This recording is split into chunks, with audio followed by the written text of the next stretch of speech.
کہ اگر آقا علیہ السلام کی تعلیمات پر عمل میں نقص رہ جائے، گناہ کا صدور ہو جائے، صغائر کا یا کبائر کا، یہ کبائر یا صغائر کا صادر کرنے والا، بڑے گناہوں کا مرتکب کافر ہو جاتا ہے، یہ عقیدہ خوارج کا تھا اور معتزلہ کا تھا۔ یہ بڑی نکتے کی بات ہے، غور سے سمجھنا۔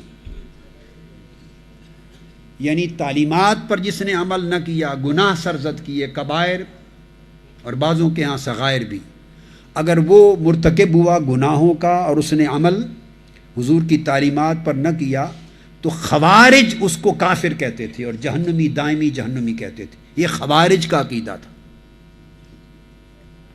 معتزلہ بھی یہ کہتے تھے کہ گناہوں کا ارتکاب کرنے والا خارج از اسلام ہے، خارج از ایمان ہے، مگر ایٹ دا سیم ٹائم وہ اس کو کافر بھی نہیں کہتے تھے، کہتے تھے اسلام سے خارج ہے مگر کفر میں داخل نہیں۔ تو معتزلہ کہتے تھے المنزلۃ بین المنزلتین، کہ ایمان سے خارج ہے، کفر میں داخل نہیں، تو ایمان اور کفر کے درمیان اس کی ایک جگہ ہے۔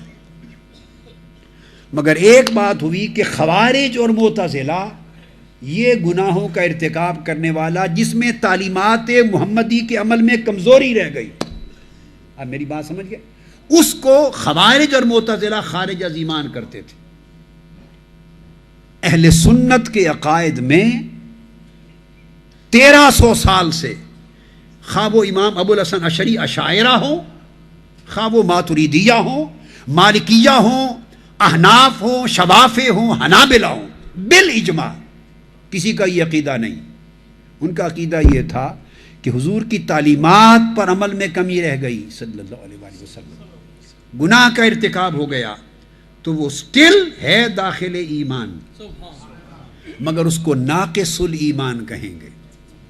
ایمان اس کا ناقص ہے، کامل نہیں، ایمان ناقص ہے، کامل نہیں، لہذا وہ گناہ کی سزا بھگتے گا، جہنم میں جائے گا، جا سکتا ہے۔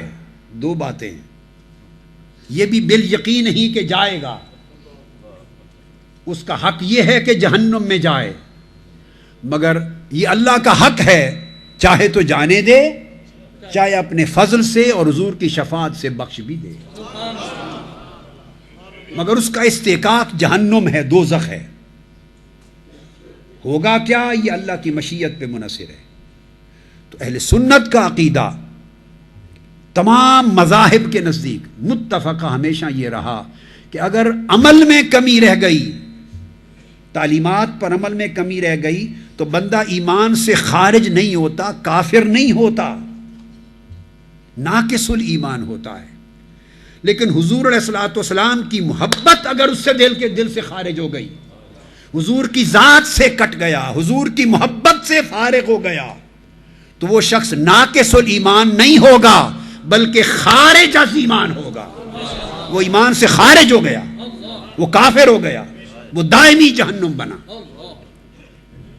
وہ دائمی جہنمی بنا۔ اس لیے کہ ائمہ کا اجماع ہے، اتفاق ہے کہ وہ اصل ایمان سے معروم نہیں، کمال ایمان سے معروم ہے۔ کیا؟ اصل ایمان سے معروم نہیں، کمال ایمان سے معروم ہے، سو اس کو ناقص الایمان کہتے تھے۔ یہ میں آپ کو نکتہ بتا رہا ہوں کہ کیوں ضرورت ہے آج کے دور میں ذات مصطفیٰ سے محبت کا سبق دینے کی، ذات مصطفیٰ کی عظمت اور ذات مصطفیٰ کی رفعت، ذات مصطفیٰ کی تمکنت، ذات مصطفیٰ کی تعظیم، ذات مصطفیٰ کی توقیر، ذات مصطفیٰ کی تعزیر اور ذات مصطفیٰ کی تنویہ اور ذات مصطفیٰ سے محبت اور ذات مصطفیٰ سے رغبت اور ذات مصطفیٰ سے عشق اور ذات مصطفیٰ کی اتباع، پھر اس نسبت میں فنائیت، اس کا درس دینے کی آج کیوں ضرورت ہے؟ اس لیے کہ اس راستے سے ایمان کی اصل بچتی ہے۔